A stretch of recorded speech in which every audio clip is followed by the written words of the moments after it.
Rise up, A-Town. It's the Falcons Squad. Sponsored by Game Time. Everything Atlanta Falcons every week. Breaking down all the big hits and game-changing plays from the ATL. The way only the Locked On Podcast Network can. Straight from the ATL, the Falcons Squad Show starts now.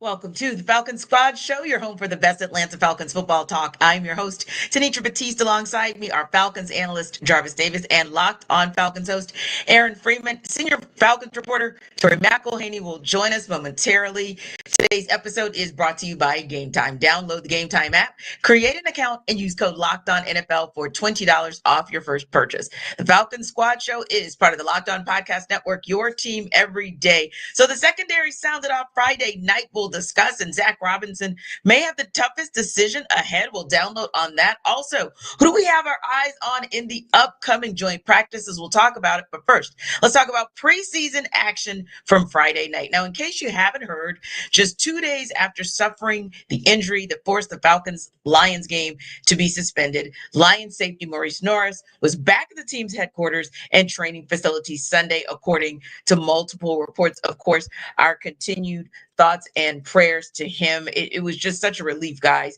to get that information, to see him posting on social media about the fact that, hey, he's in a good space and back at the facility. Yeah, no doubt about it. Because when, you think about like how many people actually care about his well-being. I got a phone call from my uncle this morning. He was like, "Hey, Jarvis, that player that got hurt this morning, man. What's an update? Everything all good?" I'm like, "Yeah, everything good." He got movement in the extremities. They kept him overnight, make sure they look back at him. And now that we hear that he's back at the facility and hopefully it's a gradual process for him to get back out on the field and not get rushed. So, yeah, it's all, everything all good in that manner, just from a human being standpoint. Yeah, I would say the same, Aaron. I think that to hear that he was back at the training facility Sunday was such good news, because you think about where we were less than 48 hours before that, and you really didn't know whether we were in a life or death situation, but thankfully not so much. Maurice Norris looks like he'll be back. He's healthy with his extremities having feeling there, but looks like he'll be back in action, hopefully, prayerfully soon enough. Yeah, and we talked about it Friday night where, you get these stark reminders every now and then about how dangerous a game football is. And there's a part of you in the back of your mind is like, are we going to get the thing that we don't want to see happen on a football field every time one of these situations happens, whether it's a Damar Hamlin, whether it's a Maurice Norris. And so it's good to hear that he's back at the facility and football can continue and he can get back to playing, hopefully, football as soon as possible and doing the thing that he loves and what he does best. But it's certainly great news to sort of see and hear that, everything's all good with Maurice Norris. And hopefully we will continue I think Falcon fans will be continuing to sort of subtly follow his career to see sort of how it works out for him in Detroit, or if it winds up working out for him elsewhere in the NFL. Indeed. Now, Jarvis, we know that injury is actually a part of a larger conversation, especially important to Falcons fans, because Raheem Morris made the decision not to play most of his starters in Friday night's game. So the thought was Friday night, but I'll even fast forward it to yesterday when we got the news of Landon Dickerson, who had to be helped off the field and carted off for the Eagles after his right leg injury was sustained during open practice Sunday night. That, of course, is the Pro Bowl left guard for the Eagles. And then someone that we are all very familiar with, Rondale Moore. I mean, he gets with the Vikings and, man, he's looking to have that bounce back year. And all of a sudden, you get reports out about Vikings camp, that he's done for the season. And it just makes you think there was already trepidation from Coach Rob to play his starters. Then you see what happened front and center with the Maurice Norris situation. Then you have all of these other issues where you're hearing Rondale Moore, left knee injury, Landon Dickerson, right leg injury. These are significant things. Even Anthony Richardson on a bobbled play hurt himself. So how do you think those developments over the last several days could inform whatever Raheem Morris decides to do for playing his starters, not just for this upcoming game against the Titans, but for the rest of the preseason. I think for me, I think it doesn't really change anything for him, because I feel like if he had a plan as to who he wanted to see, and he even mentioned it, in the coming into training camp, he's like, hey, if we feel that we haven't got enough of a look for a player, he's going to play, because we need to get what we feel we need to see in order for this to be able to fully evaluate this player. And I don't think that the injury last night, now granted, the gravity of it was super serious, but I think that when you think about what a coach needs in order to fully evaluate a player, because if they say, okay, all right, I'm not going to play my guys, I'm not going to play guys who I feel can make this roster, and then that guy then gets on the roster and gets hurt in the first game. So, like, what is it? So you have to kind of move according to what your plan is, which I feel like he's going to stick to, in order to be able to fully evaluate your players and evaluate what your team and who you feel it should be on there, because you might allow that guy not to play, and then it might be a guy that probably could have made the roster that you allowed to play, but since you already said that this guy was going to make the squad, there was a little a situation where you weren't able to fully evaluate that other player. So when you have those two different variables, you have to stick to your plan as to how you feel that you can put the best team out there. Yeah, we know Raheem Morris, it's all about injury mitigation, injury risk mitigation when it comes to his approach to the preseason. And basically, I'm guessing if he's asked about, this week, our guy's going to play against the Titans, he's going to be like, probably not. And then, like, I don't think people are going to need an explanation like maybe we have had in the past, because he'll just basically say, look what happened to Maurice Norris. And then that's enough said, I think, for Raheem Morris at this point in time. And so you can understand, in lieu of what happened Friday night, if he's a little bit more gun shy about playing some of these guys. But I think Jarvis is right, where they probably have a plan in terms of, we want to see X number of snaps for these players. We know for the starters that's going to be 0, at least the established starters, because you have film from previous years. I don't need to see Bijan walk on water in the preseason to know that he can walk on water. I've seen it before in the regular season. But I think for the question is going to be some of these younger players, like an Arnold Ebiketie. Did Arnold Ebiketie show enough in that first game to be like, okay, we can shut him down for the rest of the preseason and he's ready to go for the week 1? And then you look at some of these rookies that, some of these guys that are in competitions like a Billy Bowman, like a Xavier Watts, you kind of feel like you need to see some more before you can make a decision on who's going to be, starting week 1.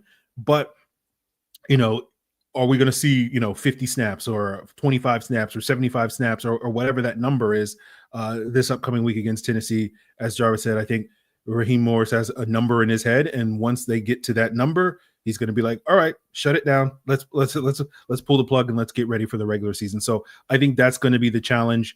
It's just a case by case, individual basis for some of these young players. How much do you need to see in order to make a proper evaluation? But I think for a lot of the players that it's like, yeah, I don't need to see more of Arnold Ebiketie to know what he's going to bring to the table, and certainly some of these other starters heading into the season. So I think for those guys, we already kind of know the answer, that it's going to be 0 snaps from this point on. It is still disappointing and still a little bit of a head scratcher. And I'm not going to do too much in the way of comparison culture, but I do just want to counter with this. JD, free. Andy Reid has multiple rings. Patrick Mahomes is a multiple-time MVP. Patrick Mahomes played snaps in the preseason game for the Chiefs.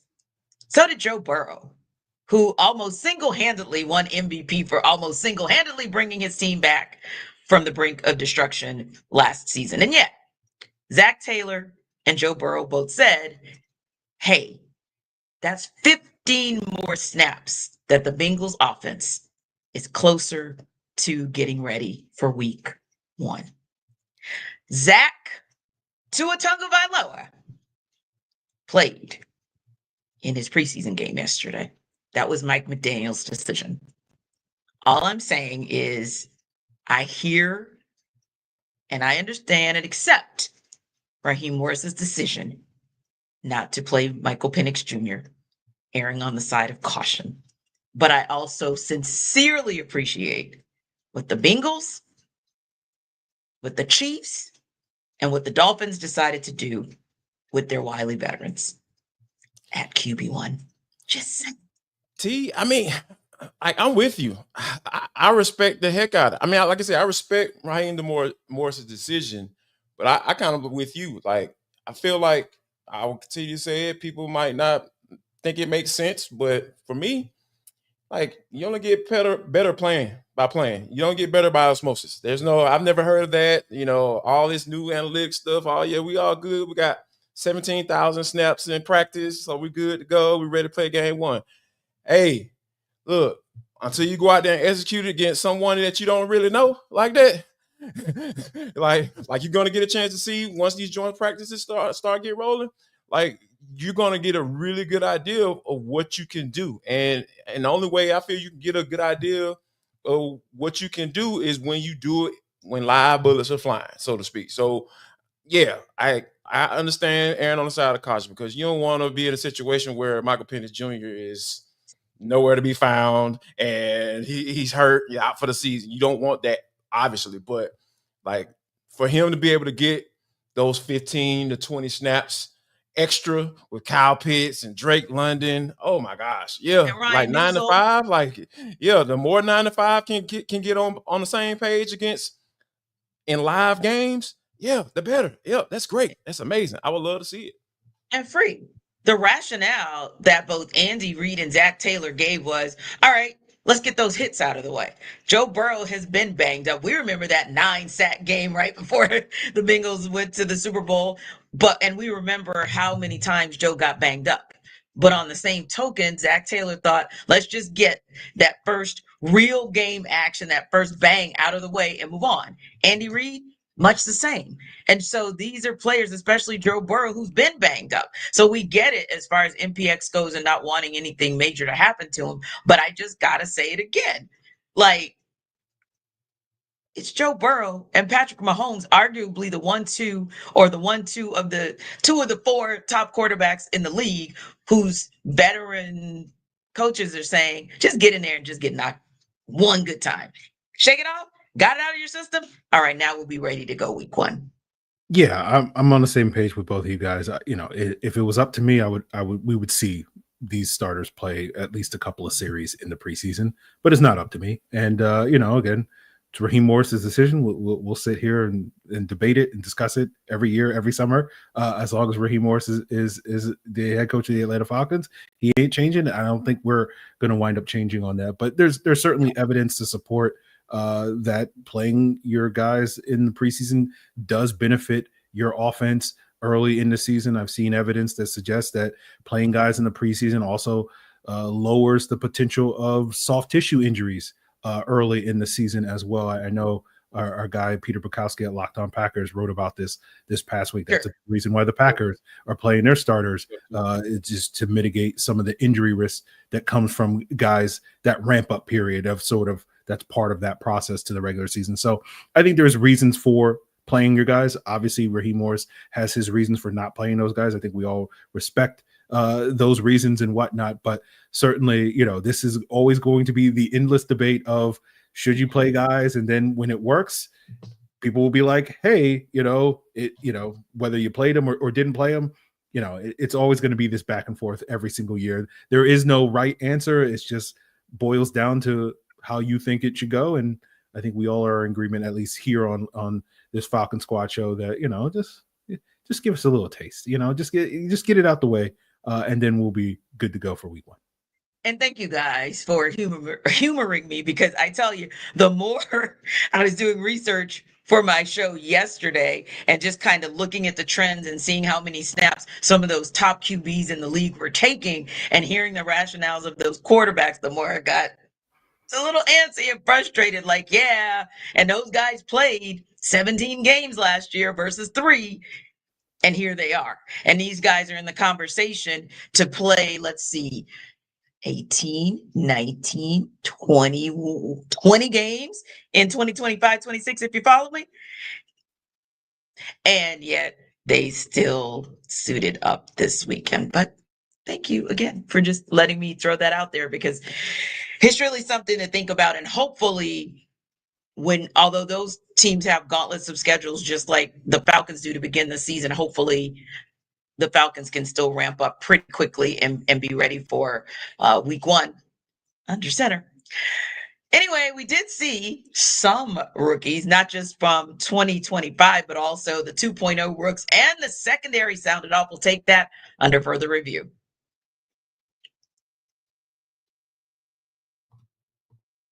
This episode of the Falcon Squad Show is brought to you by Yahoo Fantasy. It's the best time of the year. NFL kickoff is almost here, and that means fantasy football season is back in full swing. And this year, Yahoo Fantasy is turning things up with a fantasy football experience like never before. This year, the Squad Show might just play a little Yahoo Fantasy, and you should too. Now, whether you're a first timer or a veteran, making your millionth league, you can get in on the action. I know for me, I've always used Yahoo Fantasy, and the updates they're rolling out this month are wild in the coolest way. To celebrate 28 years of fantasy football greatness, Yahoo Fantasy is dropping 28 big new features over 28 days through August. So to kick it off, they just dropped Yahoo Fantasy Guillotine Leagues, a killer new way to play fantasy football on Yahoo, where the lowest scoring team gets eliminated each week until there's one team left standing. With the season around the corner, now's the time to get your league together and give this new mode a try. If you're more into the classics, you can also still play in head-to-head private leagues or join a public league. So stay tuned for more killer announcements and start playing Yahoo Fantasy Football now at yahoofantasy.com/lockedonnfl.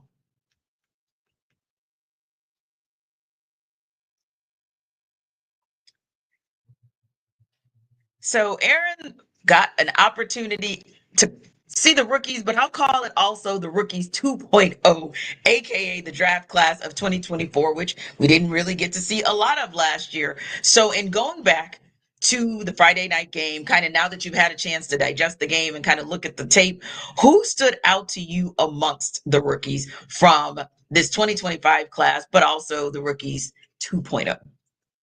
Yeah, we talked about it on Friday night. They all had their sort of moments. I felt like James Pierce sort of had his moments mostly as a pass rusher, flashing a couple of pressures in this game. I think Jalen Walker added some plus value, setting the edge as a run defender. You saw Billy Bowman being aggressive out there, Xavier Watts doing his best to sort of integrate and not be maybe a liability that maybe some other safeties in this game were, when it came to deep coverage and whatnot. And I thought Jack Nelson also showed some improvements as the game wore on, as he sort of was figuring out, I can't do this at the NFL level. Okay, let me try this, and getting a little bit better from a technical standpoint as the game wore on. And I think you go back to that rookie class 2.0, as you refer to it, T, from 2024. I thought Ruka Roro lived up to sort of the billing coming out of Clemson, which was a plus run defender, but needed some work in pass rush. I thought that showed out in this game. Brandon Dorlus being a plus pass rusher, but needing some work in run defense. And I think that kind of showed out in this game. And even Casey Washington, who didn't get a target in this game, I thought looked like an improved route runner. And you've seen sort of behind the scenes him getting more and more snaps with the ones, sort of filling in those shoes for Darnell Mooney. So I thought all in all, you saw some of the things that you were looking for in both of these draft classes from the Falcons the last 2 years, in terms of all these guys with the arrow pointing up. How about for you, Tori, when you take a look at Friday night, and now that you've had some time to digest it, maybe look at the tape again, who stood out for you from this year's rookie class and the rookies 2.0? Yeah, so I'll start with this group, this current rookie class. I actually thought Jalen Walker played better upon review than I thought he did when I was actively watching the game live. Yeah. I felt like when I was watching the game live, he kind of got lost in the shuffle. And I was a bit concerned with, him taking on these tackles and kind of feeling that size differentiation. And I was a bit concerned. But then to Free's point, going back and watching the game after, I was like, oh no, Jalen Walker is making more of an impact subtly than I thought. We maybe weren't hearing his name called that often in terms of like big plays, but what he was doing, to Free's point about setting the edge, particularly in run defense, was notable. So I think that's, for starters, kind of the big takeaway I took from that current rookie class. Now, the rookie class from last year, I was very shocked that we did not see Braylon Trice. I was fully expecting to see him, and I was fully expecting to see a lot of him. And so when we saw none of him, that was a bit concerning to me. And, I think that they are trying to, of course, like everything y'all talked about in the first segment, like mitigating injuries and all that kind of stuff. But the fact that Braylon Trice has been going 100% since the start of training camp, and then we didn't see him in the preseason, it made me pause. So I think like those were the two takeaways in terms of like what we're talking about, like rookie classes. Those two takeaways I think were the biggest, and especially when it comes to Braylon Trice, like asking those questions of Raheem Morris when we get a chance to him this week. There's a lot of things I think that we need to talk to Raheem Morris about, just considering how things ended on getting the opportunity to talk to anybody, as we shouldn't have been talking about that game in that moment. But it just kind of makes us talking to him on Tuesday even more important to ask him some of these housekeeping questions. And Braylon Trice, to me, is on top of that list. Yeah, Tori, that's a great call, because I literally went back and kind of looked at the film. I looked at the box score. I looked at everything like, was it me that missed Braylon Trice? Because I thought, especially with everything kind of happening late in the game, I was like, okay, maybe I just kind of missed him. So yeah, that was kind of a question in my head as well. What was the rationale? Like, what I'm interested to see what Raheem Morris's take is going to be on that. And Tori, kind of to that point, where does that leave us as far as what we see from him, not just focusing a little bit more on him for joint practices, but also where does that leave us for what we might see or not see for the remainder of the preseason? Jarvis, how about you? When you kind of looked at that tape again and you kind of replayed the game in your mind, what were some of the things, or who stood out for you from this year's rookie class, but also rookies 2.0? I think, Jalen Walker kind of stood out to me live, and, when I went back and looked at the tape, because for me, I understand, the concerns about the size, as far as, and the length, as far as Jalen Walker, but like just really taking a look at it and diving into it, I feel like there are some technical things that he probably can, shore up when he's out there on first and second down. But just for him, just having that want to take on that tackle and be able to put his hands on him and be able to control him and be able to get off those blocks. And I think that that was really a really nice sight to see, because and just being able to play in that team aspect, right? Not necessarily trying to sell out to make the play for yourself, but I feel like he set his teammates up, at certain points in time throughout the game that, like, hey, he was right there. He did, like you said, like Tori mentioned, you can get credit for that tackle, but he was a big part of why that play did not get turn into a big play, a big explosive, whatever. So yeah, I think that was the one that kind of stood out to me. Also, James Pierce Jr. Just seeing him, watching him and seeing how he coming off, like he kind of did some of the things that I saw on tape coming out as a prospect, right? So there were some moments where, he got a pressure, he got to the quarterback, but there was also some moments where he didn't necessarily finish out his rush and kind of like really get home and plant that foot and get down there and try to put a hit on the quarterback. So I think that, and that's just a rookie, like these are rookies. I know Aaron and I were on Locked On Falcons. We were amped up like, yeah, boy, they about to go out here and dominate. Woo, woo, woo. But they still rookies. Hey, man, it's the league, man. I don't care what second string or third string, whatever. It's still the league. You still got to go out there and do it, and you got to understand the feel, get a feel for the game to be able to do it, right? Feeling that comfort. So I think those guys kind of were the guys that kind of stood out for me, just seeing them going out there, getting those reps and actually going out there and playing ball. But as far as that, man, I got to say this. That rookie class 2.0, Brandon Dorlus, man, I am excited.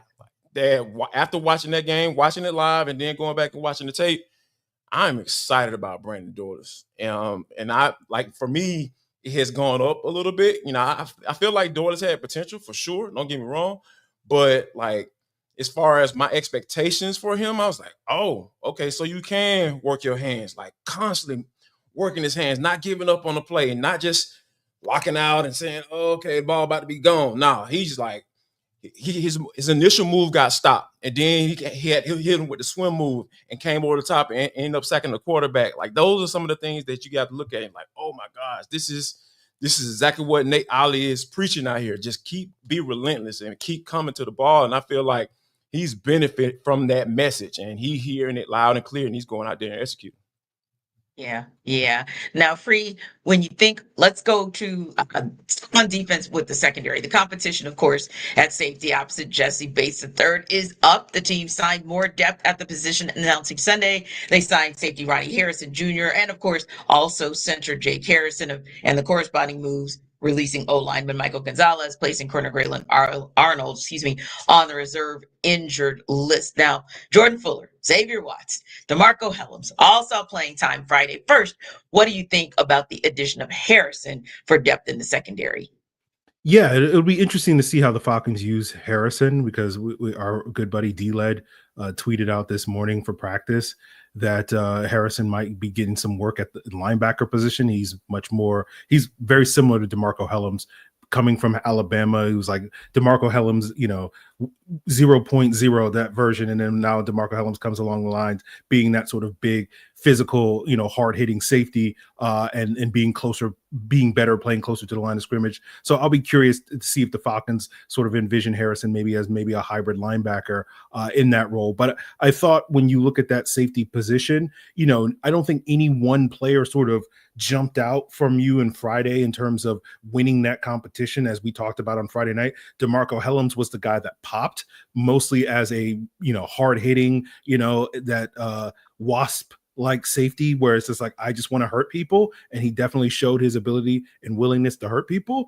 There were some issues when it came to the sort of coverage aspect of it, in terms of deep coverage, which we know going from DeMarco Hellams' time at Alabama, that was not necessarily something he was strong at. But again, he showed what his strength is, which is, I'm just going to hurt people. And we love to see that from him. But I think with Jordan Fuller and Xavier Watts, those are probably the two guys that I would probably put forward as the guys that you expect to compete for that second safety spot, with Hellams having that role, as we talked about on the post game on Friday night, which is more like he has a role with this team because of his willingness to, be that enforcer. But I don't know if that's a full-time role and whatnot. So I think it'll be interesting to see if Harrison adds to that mix in terms of being another sort of enforcer in that room, or the Falcons want to play him closer to the line of scrimmage. But I think this safety competition is still wide open. To tag on to that, I do think that this Harrison move is a bit more strategic in terms of the injuries that are happening at inside linebacker, more so than I think where they find themselves at safety. I think, and this is just going off of what even we saw with D'Angelo Malone at the start of the preseason game on Friday, where he's getting all of those inside linebacker reps along with Josh Woods. I think there is a world where you have to be concerned with the health of the inside linebacker group and whether or not you feel like what you have right now is sustainable, because we don't know where Troy Anderson is. And even if he comes off of PUP, that's 4 weeks that he cannot play. JD Bertrand, even though they say they're being cautious with him and kind of what they're doing with him, it's like you can't go into the season with only 2 viable starting inside linebackers, in my opinion, not in this day and age. And so being able to find and fill what's being asked of that position by way of scheme, I think is important as we're talking about the conversation of Harrison. But in terms of where I think we stand with the safety group specifically, because I do think that's 2 different conversations, the conversation about Harrison and then the conversation about what's going on at safety. I still believe, even after what we saw Friday from DeMarco Hellams, I still believe this is Xavier Watts' position to win. Again, and this is something I've said kind of throughout the preseason and training camp, is like, I don't know how long that's going to take. Like, I don't know if we're talking about Xavier Watts taking over as the starter in, after the bye week, or if they're going to throw him out there in week 1. I don't know what that's going to ultimately look like, but I do know that it's his spot to, like, if you have a power ranking, he's number 1. And I think like the ultimate goal is to get him playing alongside Jesse Bates. So whatever needs to happen, whatever needs to shake out in order for that to ultimately happen, I think is where we find ourselves right now within this safety position. And I think there's going to be a lot of conversations about linebacker and that big safety look that we need to have close to a 53-man cut down, because I think that there are going to be some viable inside linebackers that are going to fall off of other 53-man rosters that the Falcons should look to potentially bring in. Yeah, I think Tori's spot on. Like that, the inside linebacker spot, as the game went on, you were just like, who's it? Who that? Who's that in there at that inside linebacker spot? I'm like, oh, okay. The depth is a little suspect right now. So yeah, like I feel like the Harrison piece, it makes all the sense in the world. But you talking about converting safeties to linebackers. Divine Diablo was a converted safety. You know, when you think about it from that aspect. So those long guys that come down and will hit your behind, those are the guys that you convert down there, right? Because can be plus in coverage, right? So those, and that's what you're looking for, because you want your guy like a Caden Ellis not to have to drop in coverage, right? You want him to be going downhill on third and long and be able to use different pressures and different looks with those the double A gap look blitzes that they have on third down. So those are some of the things that I feel like that can really benefit the Falcons. So them signing a guy like Harrison, it makes all the sense in the world, because you have a guy like Harrison who can come in and be who's a head knocker, can come downhill 10 yards off the ball. Hey, get closer to the line of scrimmage and go in there and mix it up a little bit too. So I think that can benefit him as well. So, but as far as that safety spot, like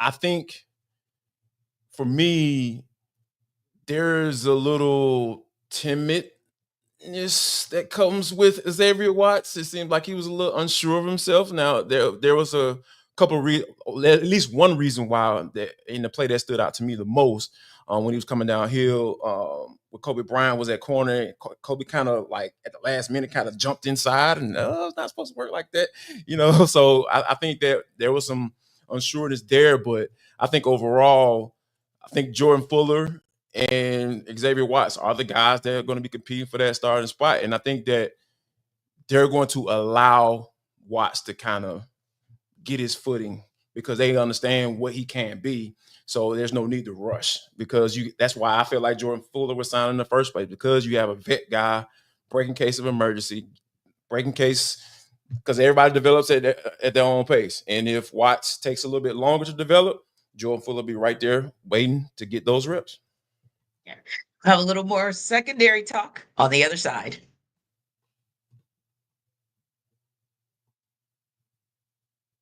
This episode of our Falcon Squad Show is brought to you by Game Time. We've all been there, logging on early, waiting forever for concert tickets to go on sale, only to lose your spot for a show you've been dying to see. Live music should be about making memories, not dealing with the stress of ticket shopping. That's where Game Time comes in.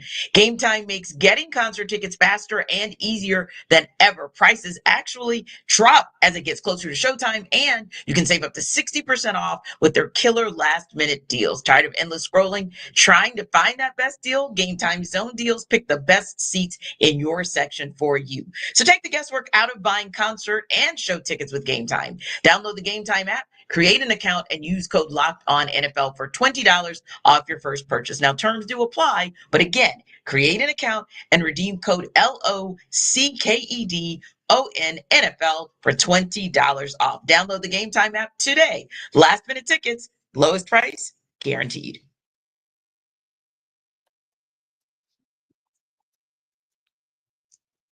All right, guys. So when we think about switching gears to nickel, that's where maybe some more competition lies as well, Tori. So Alford, Mike Ford, Clark Phillips, Billy Bowman, what's your thought on the position after watching that preseason game again? Yeah, I think it's a two-man race between Billy Bowman Jr. and Alford. It's interesting that so with Clark Phillips, I've taken him out of consideration completely because despite the fact that Raheem Morris told us back in the spring that they were going to be moving Clark Phillips inside to the slot, that has not really manifested at all. I don't think I've seen him take a single rep from the slot. He has been an outside corner running with the 2s and the 3s when he's been available. Now he's been hurt for the last couple of practices. So I'm actually, when it comes to Clark Phillips, he's actually somebody who I wrote about today. Is I'm worried about what the future on this roster looks like for him, because it doesn't feel like there is a spot truly carved out for him. And it also feels like guys like Alford and Billy Bowman Jr. have established themselves in the running for nickel. It feels like Natrone Brooks is establishing himself as the running for depth at outside corner. Like, where does that leave Clark Phillips? I think that's a huge question that needs to be asked over the next couple of weeks. So for him, I don't even consider him in the competition for nickel. And then Mike Ford, I think they're trying to do something similar where it's like, hey, let's cross-train guys. Let's see where we can establish more depth. And Mike Ford's a guy that, you get because of the special teams prowess and everything like that. So can he provide that depth there? So I think that's where things stand. Similar to the conversation we're having about Xavier Watts in the segment before, I think Billy Bowman Jr., this is his race to win. Now, again, how quickly that happens, how quickly that manifests, up for debate. But that's just ultimately where I think this team finds itself right now. And I think it's good news for Billy Bowman that I think Alford was playing as much as he was in the preseason, because to me, if those guys are getting a lot of reps, it means that is not a solidified position and that it is up for grabs. So if you're Billy Bowman Jr., you have an opportunity to establish yourself. So that's where I land with that group. Aaron, is it a two-man race for you as well, with Billy Bowman and Alford kind of leading the charge? Yeah, I think that's the case. I agree with everything Tori said. And Tori's right? We've had previous summers where we expected competition for Alford at that nickel cornerback position, and it never really manifested itself. And so the fact that we're actually seeing Alford in the preseason this year as opposed to last year, that sort of shows that this is a wide open competition. And I think Tori nailed it in the sense of it is, I think, Billy Bowman's job to win. And unfortunately for Alford, he gave up that touchdown on a rub route against the Lions, and certainly that's going to sour him in the eyes of Falcon fans. We'll see if that sours him in the eyes of the Falcons coaching staff. But I know, at least speaking with Falcon fans all season long, there's just like, anything is better than Alford at this point in time. I don't know if that's necessarily fair to Alford, but we've seen him for 3 years. We've seen the ups and downs, and I think people are just looking for something new and different. And I think Billy Bowman did enough in that game, even if he didn't necessarily do anything like high level, breaking up passes, locking down guys in man coverage, getting TFLs or anything like that in that Lions game, but did his job for the most part, whether it came to coverage and the run stuff. That I think a lot of people will look at that as like, hey, the arrow is pointing up for him. He has potential. We know what Alford is. We're not necessarily fans of what Alford has been up to this point. And so let's see if the new guy can do something. And so I do think ultimately we'll probably see Billy Bowman starting at that nickel spot week 1. But as we've talked about with the safety position and nickel position, Alford is kind of their sort of placeholder, bridge guy, insurance policy, whatever you want to call it, to get from this point to that point. Two-way race for you too, Jarvis, between Bowman and Alford? Absolutely. And I think it's Bowman's to lose, to be honest with you, at this point, because here's the thing. I feel like out of this 2025 draft class, out of the guys they drafted on defense, I think Billy Bowman is the most perfect fit in Ulbrich defense. Here's why I say that. Because you're talking about the aggressive style. That's what he is. He's, a converted safety, right? He's playing in the nickel spot. So that means he naturally is going to be, gravitate towards the run, and that run support, because he's just that's what he's used to doing and being aggressive in that manner. Mm-hmm. And he got a little bit more size on him too. Like, because, if if I see Alford in there, I don't care if we're in 11 personnel or not, as an offensive coordinator, I'm running the ball. I'm running right at him too, so, but Bowman, he was mixing it up with tight ends, taking on tight ends and getting off the blocks. I was like, man, okay, I see you little, I gotta come up with a nickname for him too. You know how I am about nicknames. I gotta come up with a nickname for him. It's probably gonna be a cartoon character. Haven't figured it out yet, but I think by the season start, I have a nickname for him. But yeah, I just love watching him play. And I think that, Ulbrich is going to set this man up for success. So, yeah, I think D. Alford, and don't get me wrong, D. Alford is going to be great depth. I'm sorry, I don't care what nobody say. Y'all feel how you want to feel about D. Alford as a player, up and down, all that stuff. But we talking about snaps played in this league and being solid. That's and you can have that as your backup behind a rookie. Yeah, that's wonderful. That would be the perfect scenario for the Falcons if it works out that way. So, Tori, we didn't get to see the starters on offense Friday night, but with the turn of Dylan Drummond, David Sills, Nick Nash, is the hardest decision on offense, especially in the absence of seeing those starters, but is the hardest decision maybe going to be who replaces Darnell Mooney?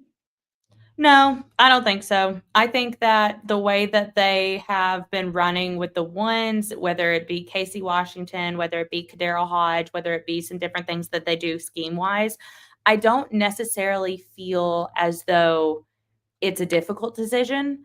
I think the difficult decision is like, okay, how many of these guys can you store away on the practice squad to potentially get them back up to an active roster eventually? But ultimately, I think that the way they've been running, it's Casey Washington's been in there for Darnell Mooney this almost the entire time.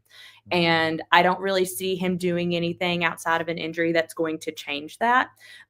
You also have to keep Darnell Mooney kind of penciled into this roster because he's going to come back. When he's going to come back, who knows?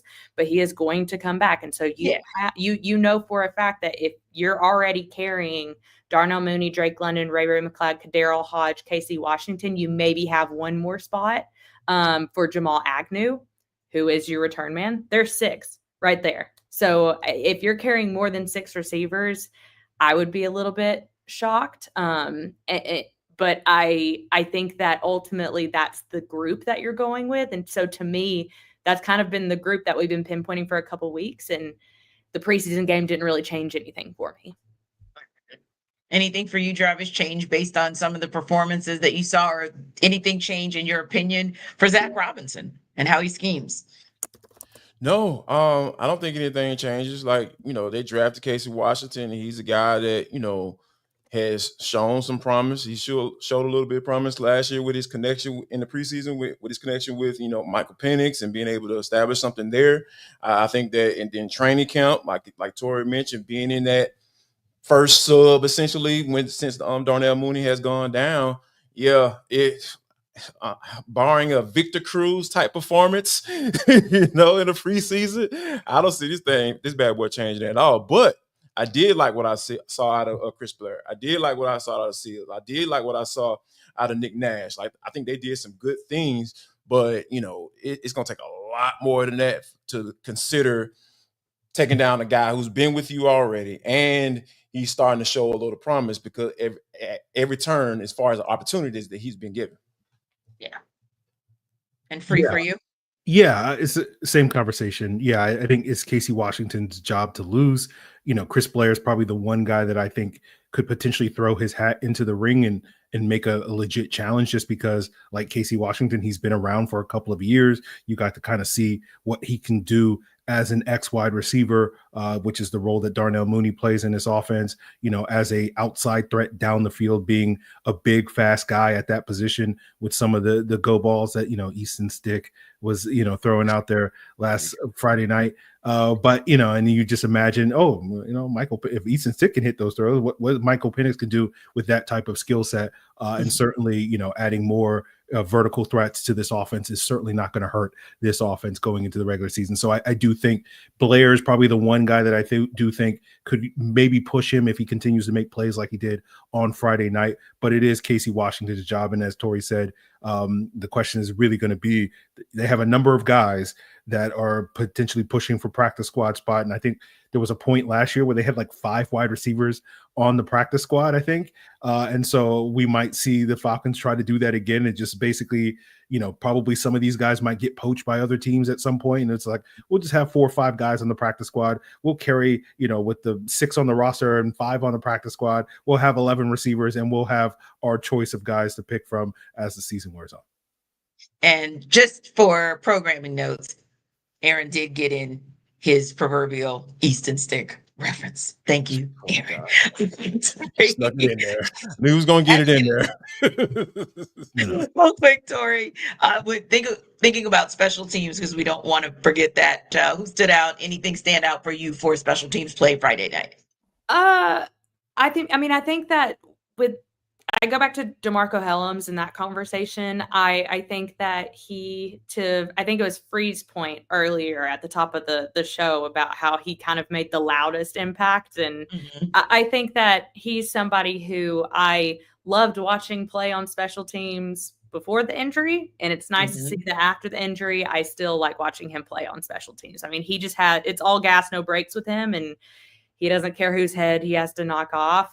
And that is, at times you're just like, all right, let's settle it down a little bit. It's a preseason game, but you got to love the passion and the guy going out there and showing everybody that he's back. So I think for me, you're always trying to find role players. And while he's, I think, trying to establish what his role ultimately looks like within this secondary, I think we know for a fact he has a role within this special teams unit. For me, it was Lenny Craig, hitting a 57-yard field goal, sir, with plenty of leg left. I was like, all right, okay. Sebastian Janikowski, he got the big boy leg out there, so it was kind of cool to see that. Then he missed the 55-yard pretty badly. So that's kind of what we've been seeing in practice, right? He'll hit the long boys, but you think shorter distance is kind of a little shaky a little bit. So for him to go out there and say, hey, this is why the Falcons signed me. I can hit the long boys. And you actually saw it. And, from everyone that was tweeting out, they were in there like, oh, my God, it was so loud. You can hear it coming off his foot and stuff like that. So, yeah, to hear those things, I thought it was pretty cool to kind of see him kind of get the chance to kind of show what he do. Because we had a conversation about basically this competition is over. Younghoe Koo, he's healthy. He's good now. But see him come out there and say, hey, man, I know it might be over. But, here's what I can do. Yeah, Billy Bowman. Again, we're talking about him being the nickel. So if he wins that competition, he's probably not going to play that many special team snaps. But it was nice to sort of see Billy Bowman go out there and do his thing and play with that same sort of aggressiveness that Tori's talking about, that Marco Hellams did on special teams, and get a couple of stops there on the special team. So that was one thing that stood out to me in Friday night's action. Winners and losers of the first preseason game and joint practices. We'll talk about that coming up.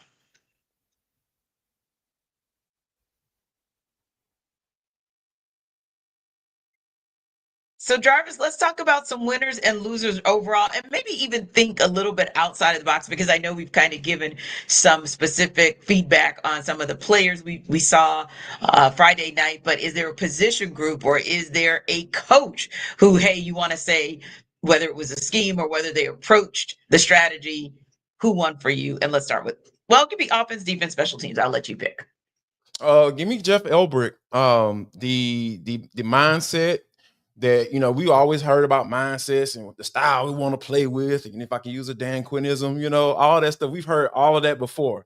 But to see it, and feel it, I felt it, from the first play when DeMarco Hellams came down in that flat, pow, put that dude down for a gain of 0.5. I was like, yes, that's what I'm talking about. You see Brandon Dorless and all those guys getting off the ball. You see Jalen Walker getting after it, right? There was some little shakiness there, like Tori mentioned, but he was out there getting after it. And you see James Pierce Jr. getting after it. You see, Ruka Roro getting after it. I'm talking about pushing the pocket and all that stuff.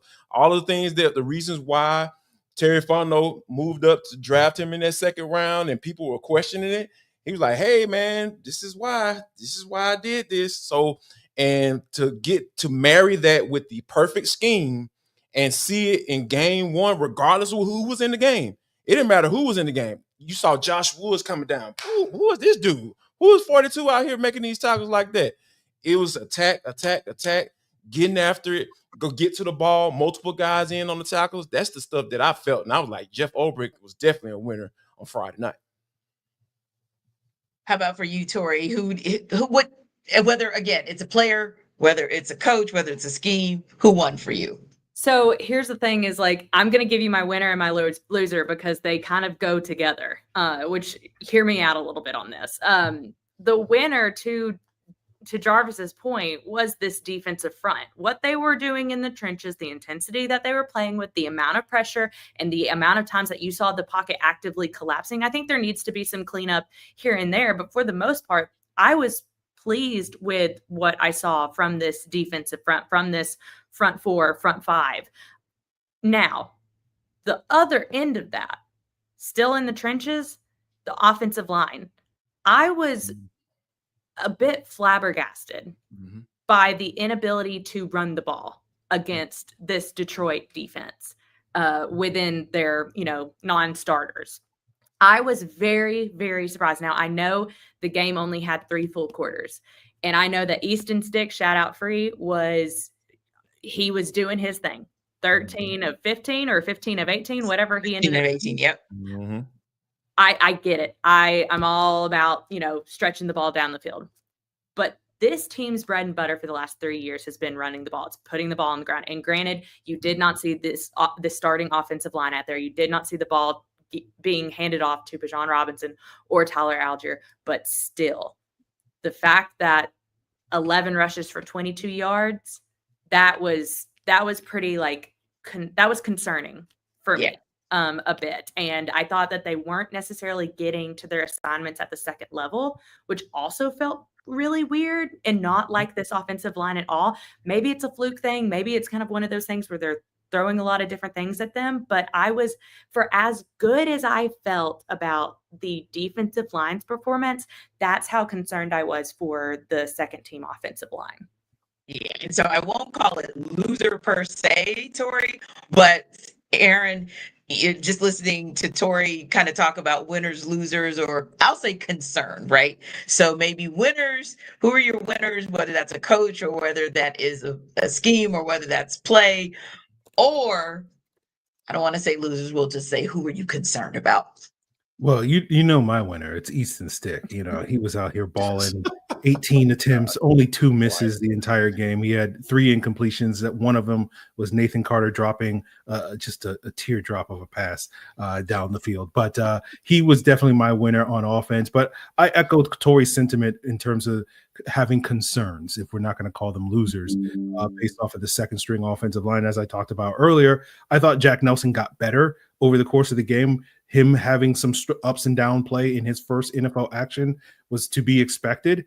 It's when you contrast that with the fact that some of these veteran players, a guy like Brandon Parker and Elijah Wilkinson, who have played the better part of a decade, Jovan Gwynn and Kyle Hinton, who have been in the system for 3 years, and they're not able to execute some of the basic elements of this outside zone run scheme, that to me is a much more egregious concern for this second string offensive line, because as we've talked about a number of times, this Falcons offense is really predicated on having that balanced attack with the rushing game. And, Chris Lindstrom, Caleb McGarry are kind of the engine that make this offense go.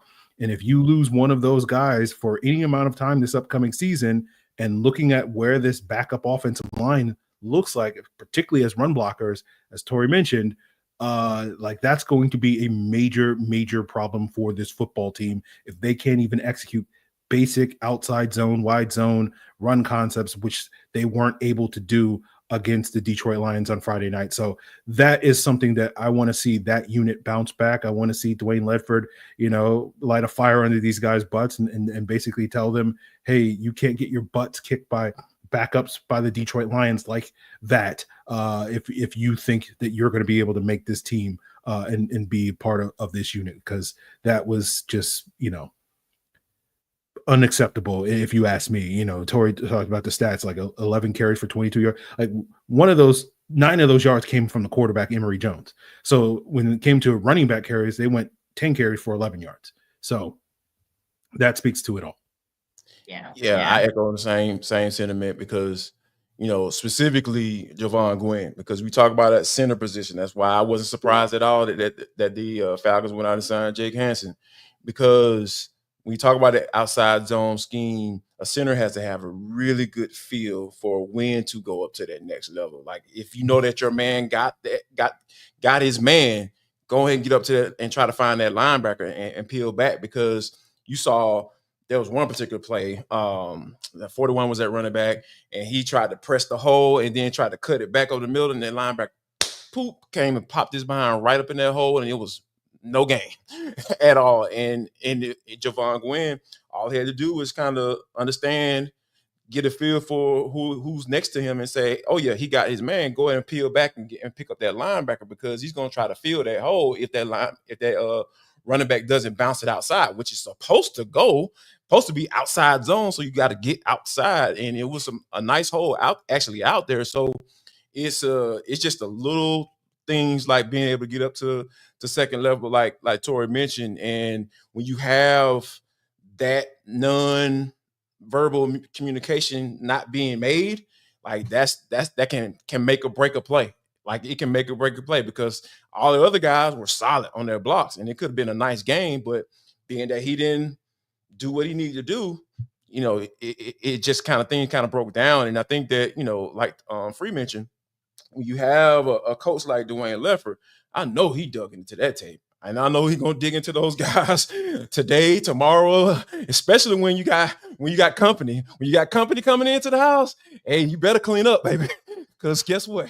It's gonna be a good time, and you don't want to embarrass yourself, because guys can get cut after these joint practices, because it ain't no, hey man, take it easy this play, none of that, because everybody trying to make the squad that's out there, right? So it's going to be some good competition. So I think Dwayne Leffert will be able to get everything corrected, because like you said, it was just little things that just weren't quite syncing up to make. And when you run that outside zone, like, it's almost like a symphony. Everybody got to be on the same page. Everybody got to be playing the same notes and to step in the same way and doing everything perfectly in order for that system to work. So, Tori, speaking of joint practices, who do you have your eye on this week? Ooh, is it fair to say that I'm just super jazzed for one-on-ones? Like, I'm just ready. They have not done one-on-ones save for like one day indoors. So like we haven't seen a lot of like this one-on-one action. And I'm personally really excited. You have two young quarterbacks kind of like tossing it up, good versus good. Like energy is going to be high. I love that part of it. So I'm super excited about that. I'm also, my number one thing, and this is going to be difficult to see, I think, with the way joint practices are set up where you're not tackling to the ground. But I am curious to see what happens with this defensive front versus the Titans offensive line and getting after the quarterback. That to me is like everything that we've been saying, everything we've been seeing is all well and good. But what happens when you put good on good and it's someone else you're going after? I'm very curious to see how some of that stuff shakes out, even in you're not going 100% type of situation. But I think you should still be able to see, James Pierce Jr. is getting after this quarterback. Like I feel like you should be able to see that. And what about you, Aaron? We're gonna have a ticker on how many fights between Matthew Bergeron and Jeffrey Simmons, and if that overtakes the amount of fights that James Pierce Jr. has with J.C. Latham.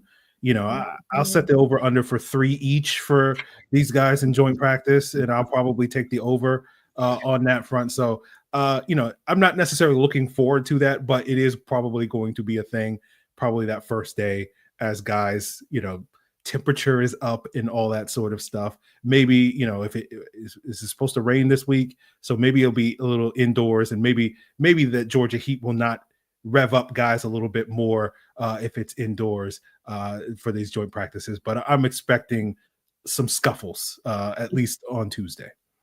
I think we took the over for 3 on 11 Alive on Sports Extra last night. So yeah, we're with you on that. We're free. What about you, JD? What you got your eye on for joint practices this week? I got my eye on these tears that's about to come out my eyes because everybody on the same page. Baby, it's all about the 1v1s, man versus man whoop a man. Like, as Hugh Douglas used to say, I'm like, I'm so happy right now. This light is beaming in my face. I got the little studio light and everything. You know what I'm saying? I ain't sweating. I'm about to cry, man, because I'm just so happy right now. I just can't wait to get out of joint practice tomorrow and just Yeah, I'm gonna have binoculars too. So yeah, I don't care where y'all got this thing set up. I'm gonna be able to see everything. So yeah, I can't wait. This is, and also not on the big guys, you know what I'm saying? Because that's what I'm specifically referring to. I want to see what these corners. I want to see what Kobe Bryant gonna do in some one-on-one situations. Can we see what Kobe gonna do? Because Kobe had to get himself settled in, Friday night. So yeah, Kobe, what you gonna do when you line up? Let's see what happens. So yeah, I think that's gonna be the thing for me. But yeah, like I'm excited. This, I'm gonna go cry in the corner once it shows up with. And imagine, Tori, you're probably going to see him crying again, little tear here and there Friday night, because he'll be in the building covering for Locked On for this coming Friday night. An emotional Jarvis, something to see. These are everydayers for making the Falcons guys. Of the day. Be sure to stop by Locked On Falcons with Aaron and his frequent guest analyst, the thug-tearing Jarvis Davis, as your second listen, and check out some of Tori's great work at AtlantaFalcons.com. See you next time.